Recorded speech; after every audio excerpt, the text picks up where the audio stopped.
On this episode of Things That Matter, I'm interviewing my friend Joel Turner, pastor from up in Canada and former comedian who's still really funny. So stay tuned.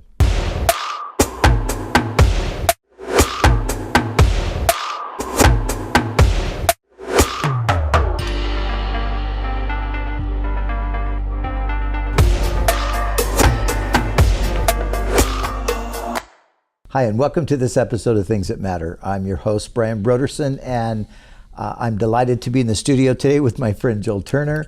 And Joel pastors Mountain Springs Calvary Chapel in Calgary, Canada. And Joel, you are the second Canadian that we've had on the program. Wow, I feel honored yes, to be it is second again. That's a theme in my life. Yeah, well, you know, I am second. That's a thing, right? That's exactly why I said it. You want to be second, yeah. Great to see you. Yeah, good to be here. Thanks for coming down from way, way up there in the North Country. It is a lot warmer here. Let's just say that. Yes, you told me that today. Yeah. All right, so we're going to have a conversation about a few things. But first of all, I thought it would be good to just start with a little bit of an introduction. So I mentioned that you're pastoring a church, but of course, that hasn't been the only thing you've done in your life. So tell us a little bit about kind of just your story, just about, you know, how you came to faith. And Sure, yeah. I grew up on the south coast of England. Yeah. I was there for a number of years growing up, 2 older sisters. Dad had a ministry. He was a Christian ambassador to Israel for England. Wow. So he had a ministry called Menorah, of course, a 7-fold candlestick stolen from the Jews by the Romans in AD 70. And so he set up a ministry where he would go around and educate people on the place of Israel in the Bible, in end times, and wrote a book about it. And so I grew up in the Christian environment, south coast of England. I think as a kid, I was probably more into football and comedy. I say English football, like soccer, and comedy than I was the Lord, for sure. Even though I was surrounded by it. And godly mother, just on fire for the Lord. Praying mom, I'm sure you hear that a lot. Yeah. You never stop praying for me. And so that was England growing up. And then in 1988, we immigrated as a family to the west coast of Canada, Victoria, BC, British Columbia. It's north of Seattle, for those of you who are unaware of that. Grew up there when I was 17, started doing comedy on what's called the circuit. Yeah. And when I was, again, I would say, I mean, when I was 5, I crawled up onto my dad's bed and prayed. So it's hard sometimes to decipher. I mean, did I get saved then? Possibly, probably. All I know is when I hit high school and started doing comedy on the circuit, I was nowhere near the Lord. And then I had a Mormon girl. We were going to get married, girlfriend. We dated for 4 years. We moved to another city in Canada to open a comedy club when I was 19. Right when I got to this city with this girl, and I thought I was going to get married to her, but right when I arrived, she dumped me, basically. Wow. Yeah. It was hard, Brian. It was really hard.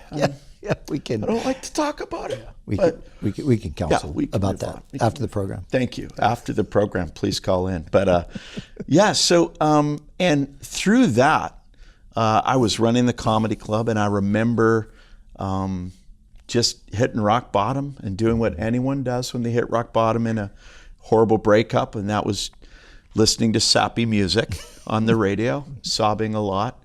And then, I just distinctly remember calling up this other girl because I thought, health for me right now is rebounding. And so I called this girl I knew and I said, hey, we should go out tonight. Let's go clubbing or something. And she said, I'm already going out. And so I thought she was going to a club. I said, where are you going? And she said, I'm going to this thing called Refiner's Fire. And I went, it's not a church, is it? And she goes, well, it is, but it's really cool. It's full of young adults. And it was just that line, on its own. I'm like, okay, and I'm sure some of you fell for that, but that's what I thought, she's cute, I'll go. So, and I went, and I remember, so at the time I'm running this comedy club. I'd opened when I was 19. And I remember I was, it's a small town. It's like maybe 75,000 people. So not everybody knew everybody, but I ran a TV show called Around Kelowna, and I was a DJ for the Lizard radio station. So I kind of, I was like, I had the comedy club. I remember not wanting to be seen at a church service. That was like, this mortifying thought. What if someone sees me? So I wore dark sunglasses and a baseball cap pulled down. And I met this girl. I said, let's sit in the back row. So I sat in the back row, and this preacher got up, and he opens his Bible, and he looks out. There's about 250 young adults, and he goes, oh, it's great to see everyone here. And he goes, hey, Joel Turner's here. And 250 heads turned around right at me. And I was like, oh, no, I just got, the Italians call it getting made. I got made at a church service. Great. So I was mortified by that. And afterwards, this guy took me out, said, let's go for a coffee. He shared the gospel with me, and I think I just, mental assent. I thought, I already know this, and you're not telling me anything new, but there was such a void. Wow. I was in the world sense doing really well. I was making good money for a 19-year-old. I had the comedy club, and life was going good. But I remember feeling this emptiness of making people laugh, and then going home at the end of the night and just putting my head on my pillow and going, there's got to be more than this, than just making people laugh. Wow. That's all I could say. It was I wouldn't say it was a whole lot deeper. So I went back to this service the following week, and this girl came up to me. She had heard, the comedian, the guy running the comedy club, he's coming to our church now, like this. She came up to me and she gave me this line. I don't know if I'm sure you've had this line. She said, Joel, I have a verse for you. I've never heard that line in my life. Yeah. I'm like, you tore a page of the Bible out? Like you cut a verse out for it? Yeah. She's like, no. I mean, there's a verse that God put on my heart for you. And it was Jeremiah 29:11. For I know the plans I have for you. Then you will seek me. When you seek me with all your heart, you'll be found by me. Well, I went home. And I had gotten a Bible on my 19th birthday. I'm now probably 21 now, I think. And I had gotten a Bible, and I pulled this Bible out. It's from my mom. And opened this. My mom and my dad got me this Bible. Open it up. I go to Jeremiah 29:11. And again, I've shared this before, but every time I say it, I still get the same. It was the first time, I think, in my life where the Word of God became more than just, in my mind, a good book. Something happened. It was like it stopped me in my tracks. I woke up. I was dismantled. I felt like I was just sort of naked before the Lord. There's no better way of saying it. Exposed. Like I just thought, man, the Lord just knows me. And here I am going, man, if I just have, I was going to plant these like comedy clubs across Canada. And so some of those guys from an American show, Whose Line Is It Anyway? Yeah. There's Canadian guys, and they Colin Mockery, the bald guy, and then Ryan Stiles, the tall guy. They're from VTSL, Vancouver Theatre Sport League, which is where I had done circuit competition. And so I really took those guys as, in the day, I called them my gurus. And they were my mentors, and I would start these clubs across Canada based on the TV show, improv suggestions from the audience. So ours was an improv club. I did stand up on the side, and I did murder mystery shows because I wanted to just have fun. But the real night, the biggest night, was our improv night.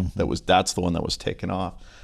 And I just remember just staring at these words in this and just breaking. And just thinking, what do I do? So it's a combination of meeting with this guy for coffee, looking at this verse. All of a sudden, it just the light of the gospel and Jesus broke through. Yeah. What was the time frame between going to that first night and then this kind of real moment of? Not long. Not long. No, I mean, because I think I'm terrible with dates. If my wife was in, I can hear my wife right here going, well, actually, no, I'm sure I've got it wrong. But no, it wasn't long at all. But it was just a series of meeting with this guy, just being broken about this relationship, being a kind of like the spotlight, Spurgeon called it the hound of heaven, found me. And it was like just these people turning around. Why are they looking at me in this church service? It was so surreal. To this day, I don't know why he did that. But here, just before this girl breaks up with you, Was there anything in your mind that was saying, I wonder if there's a God, or maybe I should follow God, or maybe I should see? Was there anything like that going on? Just feeling impure. Yeah. I think is what it was. Wow. And like, this is not the best for me. Yeah. Do you know what I mean? Yeah. And then, I don't know why, but sometimes God will use the most unexpected things and unexpected people, so it was like you'd run into a Christian, and I think sometimes I'd just picture my mom sitting there in her armchair with her Bible. Yeah. Remember crawling up beside her and talking to her about heaven, and if God's real, then why this, and how she'd just have the joy of the Lord smile through it. To this day, she's still the most godliest person I know. Yeah. And so I would remember that, and I'd be like, you kind of had that. I'm sure others have sat here and shared the same thing, but you kind of have that, like, I'm sure she's praying for me right now, and it's annoying me. Yeah. You know what I mean? You're like, stop it already. Yeah. So there was some from your childhood. There was this residual sort of thing that was just lurking. Yeah, definitely, definitely. And the hound of heaven is. And I had made it. I guess I needed to have a purpose I believed in, and the purpose was marry this girl and plant a bunch of these comedy clubs across Canada. Yeah. So that was working great. The money was there. I had 20 comedians working for me, but then I got radically saved, and then just things started going really fast. I walked back into the comedy club. Do you want to hear this part? Yeah. Okay. Yeah. I walked back into the comedy club, and I called a meeting with all these comedians. I can still remember it. I always joke, like, I can teach anyone how to kill a comedy club in 3 months. That's all it would take me. If you have a comedy club out there and you need it killed in 3 months, just call me. Okay. Call the number on the screen right now. Is there no? Okay. Because I took out all the drinking, all the swearing, all the smoking. I wrote near swears for comedians because it would have killed my business if I didn't. Yeah. So I had to figure out ways for them. I mean, we're talking some rough comedians. Yeah. None of them are Christians, right? Yeah. I'm going, guys, here's the deal. But I remember saying to them specifically, hey, listen, I just became a Christian in this meeting. Yeah. We should all get saved right now. That is the fastest way to kill a comedy club. So literally half of them quit right away. Yeah. And I was still like, what the heck? I just found the best news. How come you're quitting? Yeah. And then half of them just stuck around to see what happened. Then the remaining 10, of the remaining 10, 5 of them stuck around to see what was going on with their director, and the other 5 basically drew near to the Lord. And there were salvations, and there was some incredible things that came out of it. And what happened was the word in the city got around that the guy running the comedy club had gotten saved. Yeah. And Christians are hilarious for this. They're like, oh, he's a Christian now, so it's clean. Send the kids. So that's literally what happens, like drop them off. It's free youth group. So literally I had, upwards of a couple hundred young adults that were now coming into these shows. Well, again, I was only charging $3 now, another way to kill a comedy club. Yeah. So they just swarmed in. Well then, and this is so funny, and you just love that, that verse, James 1:17, every good and perfect gift from above. Like there's no coincidence with the Lord. The longer you walk with the Lord, you just remove that word, right? Right. And so what happened, it's just bizarre. I didn't have the ministry on my radar. I didn't think I should be a pastor or an evangelist. Nothing like that. But what happened was the largest Baptist church in all of Canada is in Kelowna, and was right across the road from my comedy club. Yeah. And so here's what happens. When I say, so the youth pastor comes across the road to talk to me. When I say youth, we're talking, I don't know, like 400 or 500 youth, separate building, 13 staff. Yeah. It's big youth. And he didn't, he basically came across, and then we had a coffee shop in the front. He asked one of the girls, where's the director? I was in the back. I was in my office, and he goes, hey, I need to talk to you. I said, yeah, what's up? He goes, you're the director? I said, yeah. He goes, I've got a problem. I said, what's the problem? He goes, I heard you got saved. And I remember saying, I thought that was a good thing. And he's like, no, it's a good thing. The problem is on Monday nights, all my youth, they're coming over to your comedy club instead of going to youth. Yeah. We have a problem. Yeah. And so I love it when people, if I get to travel around and share in different churches and stuff, people say, "Oh, how'd you get into the ministry?" People always want to know, what seminary did you go to? What, I'm like, well, technically, this guy, he said, he understood the principle. If you can't beat them, hire them. So he hired me. Yes. He made me his assistant youth pastor. Wow. So you're like, "Oh, how'd you get to you're like, "Oh, where did you go to Bible college?" "No, I went to theater college." Okay. So how I got in the ministry was this youth pastor of this massive youth said, "You're going to be in charge of our drama department. That's a big deal, and you're my assistant youth pastor." So that's how I got in the ministry. Wow. And that guy had some good vision. Great vision. Still to this day, Al Murtis, it's just, I thank God for that guy just to be able to see and go. So fast forward to Tanya. Tanya is your wife. Yes, right, yes. And she wasn't in any of this early part of the story, was she? Not in the early part. Right. She wasn't the girl who came up with the Bible verse for you? No. It'd be way better as a movie, wouldn't it? Sorry. No, she wasn't. So how did you guys get Wow, that's that's also a fun question.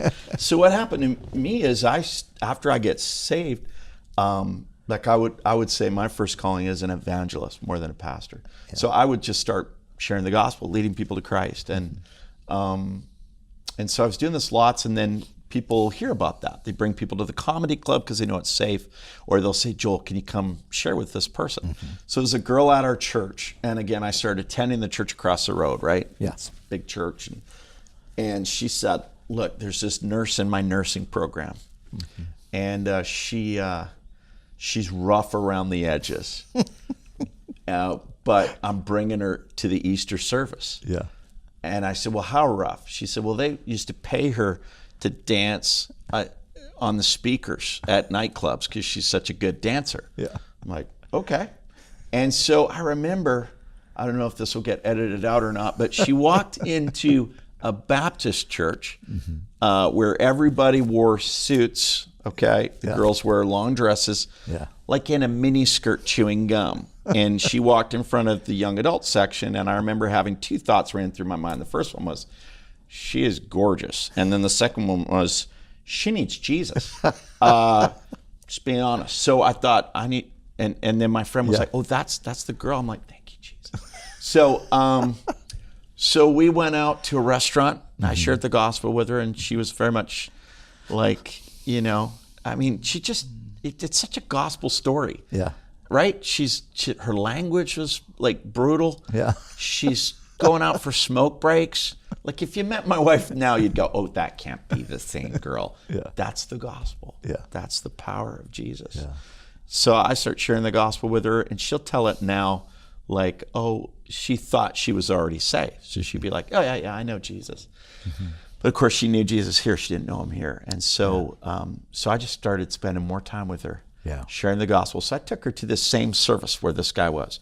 I'm the classic male move. I'm like, "It worked for me. Let's do it again." Same car wash. Yeah. So I took her in, and she's in there, and I'm praying like crazy. And I got a couple buddies of mine praying for her. She starts crying in the service, like just kind of. So I tap her on the shoulder. I said, "Let's go to a back room right now," which I don't recommend if you're a young adult guy. But anyway, I did. We went to a back room, and I shared the gospel. And I prayed with her to receive Christ, and she got saved. And so I got to lead my wife to the Lord, which was just awesome. Wow. And then I waited 24 hours for her to grow in her relationship with the Lord, because you don't want to rush into that, okay? You don't want to move too fast. And before asking her out. Yeah. So okay. Yeah. Asked her out. I Yeah. didn't ask her to marry you quite No, yet, but just like to date. Yeah. Yeah. And she looked at me, because I think it was such an old-fashioned term even back then. Yeah. She goes, "Like boyfriend, girlfriend?" I'm like, "Sure, yeah, like boyfriend, girl." Okay, and that was it. That's how we. That's great. How long have you guys been married now? It'll be 20 years, 2 months from now, June 26th. Wow, that's amazing. Yeah. Yeah, well, my wife absolutely loves your wife. They're great friends. And, they are. And that one of the things about Tanya that really amazes me, she's so intense. She's super passionate about the gospel. She's super bright too, and I love her, her kind of her science background and Sure, how she wants to contend. You know, she's like, she's amazing. Give me that evolutionist. You know, let me talk to him. You know, she's amazing. Yeah, she got invited on a dig, like an archaeological dig. Yeah. By these guys with, and no offense to them, but they're just bigger heads than me. Yeah. And they literally, I don't know how, but they invited her. I mean, these are like, you know, guys with a ton of letters after their names, and she's going along. And you want to tell you something funny? She ends up in this place because we live in a place in Alberta where some of the best, you know, bones and dinosaur fossils are. And she ends up with this box full of fossils. And then after she gets home, she finds out that it's illegal to actually climb the fence on this place with all these doctors and steal all these artifacts. So and so I'm just more saying that to the authorities because she hasn't taken them back yet, but she will. Yeah. Okay. Yeah. Right when you said she brought home a box, I thought, oh boy, that's usually not something that you're supposed to do. Yeah. She's a first dig. It's a first dig. I'm sure first offense, right? Yeah. So you guys ended up, you moved to the States for a while, right? Well, first I got a job working. I had an airline call me up. I don't know if you want to hear that story. That's a great story, but it's a long story. It's too long. Let's just say this: an airline. It's one of the funniest stories that I've ever heard. It's okay. But let's just say an airline called me up and offered me a job training pilots and flight attendants and customer service agents how to do comedy. So that moved us from Kelowna over to Calgary, just north of Montana.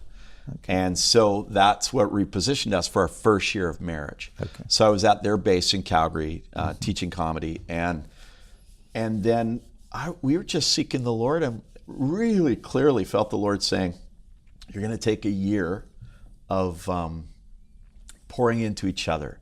And I tell young couples this too: don't pick up tons of stuff in your first year of marriage. Don't add a ton of things. Oh, I mean, 7 ministries and no. Like, just invest in each other. You know what I mean? Get away to the mountains, do things together. So we really clearly, the Lord was like, take the first year and don't do anything else. So it's really cool because the only thing we did do, we were just first year of marriage. We were ready to go anywhere for the Lord. She put her nursing degree, her Bachelor of Science degree, on this sort of travel nurse thing online that you could say, I'm available for offers. And exactly, so June 26, 99 was when we were married. June 26, 2000, that morning, 1 year exactly, the Lord said, for the first year, pour into each other. That morning, she gets a call, and it's a lady on a phone saying, hi, this is Elizabeth City, North Carolina. We'd like to offer you a job. And she's like, it's Elizabeth City, North Carolina, on the phone. Like, what on earth? And I mean, this is before you can even Google much, you know, right. And I'm like, take it, it's the Lord. That's literally how it went. I thought, it's got to be Jesus. Okay, so we said yes. And then I called around some of the churches down there to find out what was God doing. I didn't have a job.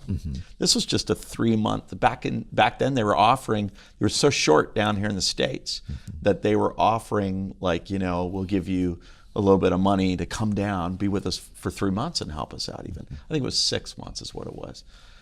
So I just called around some of the churches to find out what God was doing. We went away for a few days for our anniversary, came back. I start calling, nobody's answering the phone.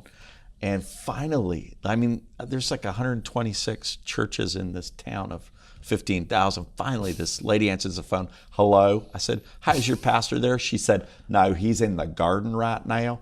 And I said, oh. She said, can I take a message? And I said, I don't think so. I'm calling from Canada. She's like, Canada?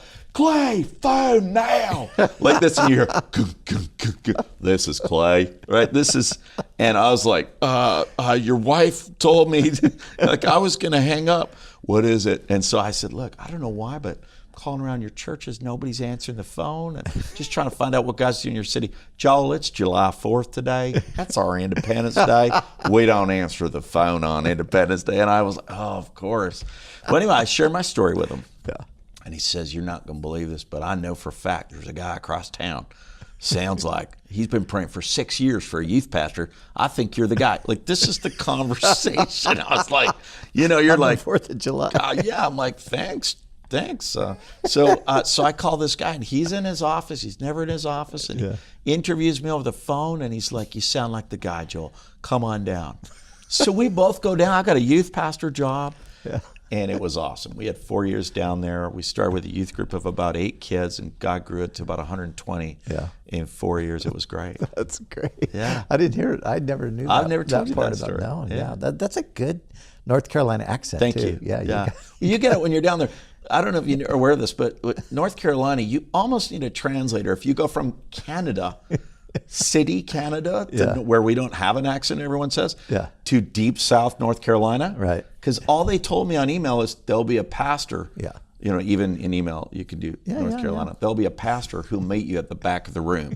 And so we go to this church. We're in the back of the room. Yeah. And this guy comes over with, like, it looks like a cat on his face. It's a mustache.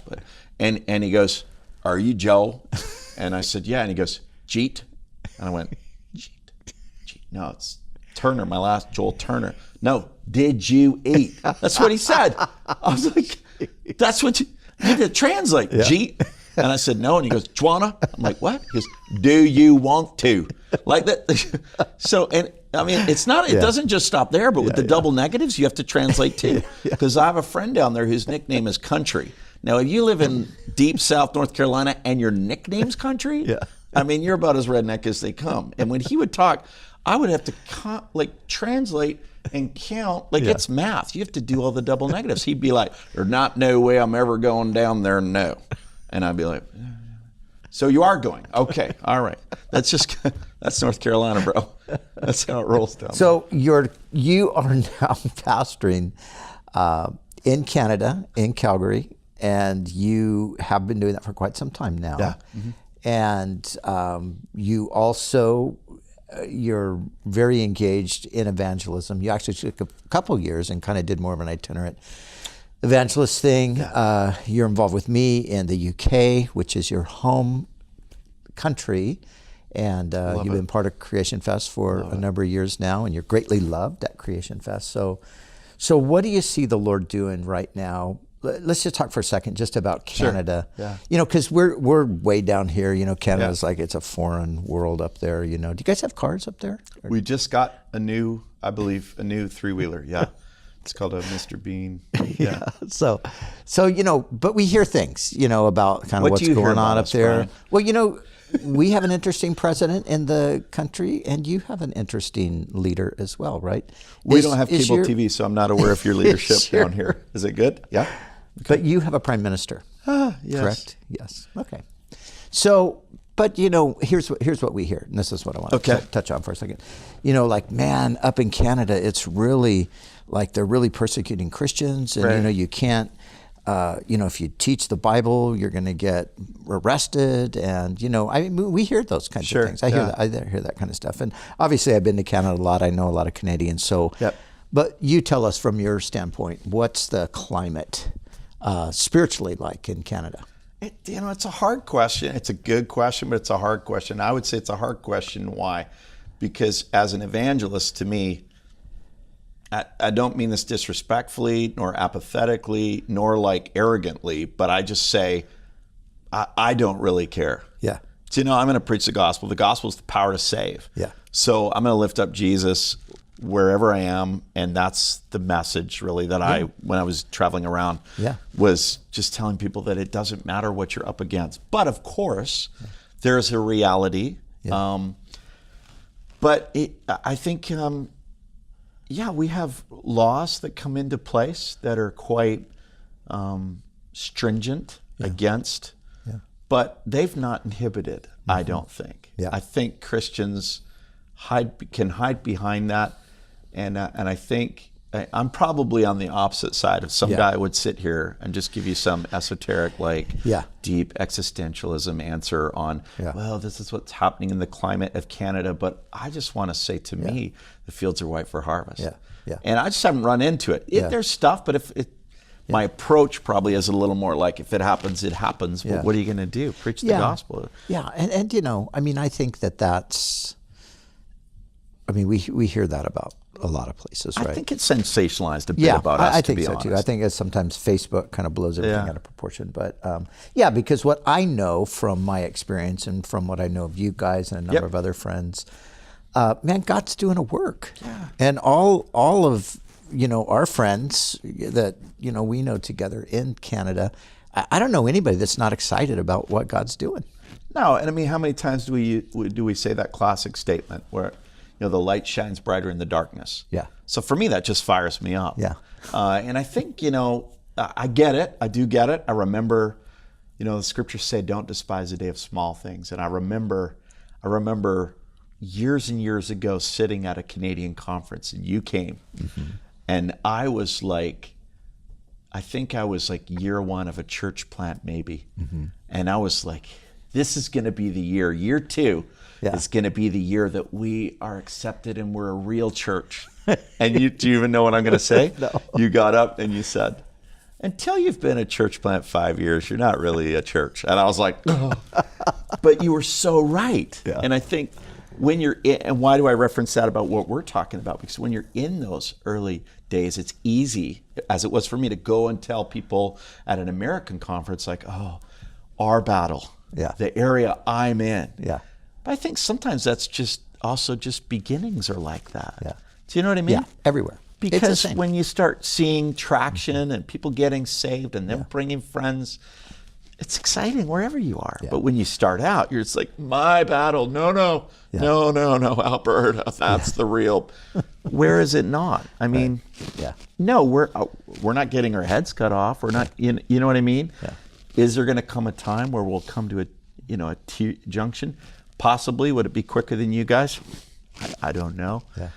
I don't know. I mean, I just did a service on that dealt with the topic of homosexuality. Yeah. It was really well received. Yeah. We advertised it, Yeah, good. Yeah. Well, great. One last thing. You have just finished writing a book. Yeah. And you're still in this process of getting a publisher and things like that. Yeah. What's the gist of the book? What do we have to look forward to? Humor matters. Yeah. It matters in connecting people. It breaks down walls. And a lot of times, I mean, there's a few things. I think the overarching, where I'm going towards the end of the book, is that a lot of times when people get into one-on-one evangelism, they freeze up and they go on the defense, and I've got to show you, and that's insecurity. Humor is about connecting with people. Yeah. And what I found was right after I got saved running a comedy club, I walked into a church service, and I don't mean this no disrespect. I just sat in the front row and I was excited. It was church. Yeah. And the guy got up and he most pastors do something or try to do some comedy here and there. Yeah. He got up and I was sitting there and I'm like, he's doing a bit of comedy, and I'm like, oh, he just broke the rule of threes. I wonder if he knows. And so for me, I just came at it from the perspective of, oh, someone should help that guy. So, I mean, that was 20 years ago, and I sort of always had this idea of writing a book to help him. It's not, you won't find a seminary with a course on comedy or humor, and I'm not even suggesting that you should. Yeah. What I'm saying is if we're all using it, why don't we get a little bit of help with it? Yeah, I want to tell you this, and you're going to be proud of me. Okay. Last Sunday, I started my sermon with a joke. Wow. First time ever. I have never done that. Can we zoom in on this? Okay. I actually prefaced my joke with, I've never done this before. Which is in the book. But it anyway. Was a really good. It was a good joke. It wasn't even so much a joke. It was kind of a joke, No, it did. It went well. I probably won't do it again for another 20 plus years, but it went well. If you read the book, you might. Yeah, well, I mean, I like to kind of be occasionally spontaneous with my humor, but, it's very occasional. Now, the last thing is, when are you going to drop this fake Canadian accent and get back to your real British accent? My actual accent is this accent here. I've been faking the Canadian one the whole time, but really, if you ask me, this is the voice I normally use. I'm much more comfortable talking a British accent, so thanks for actually doing that. It's much more helpful. Oh, I love it. All right. Thanks for having me on the show. Thanks for coming. Super fun. All right, man. God bless. God bless. And thank you for joining us today for this episode of Things That Mattered, and look forward to being with you next time.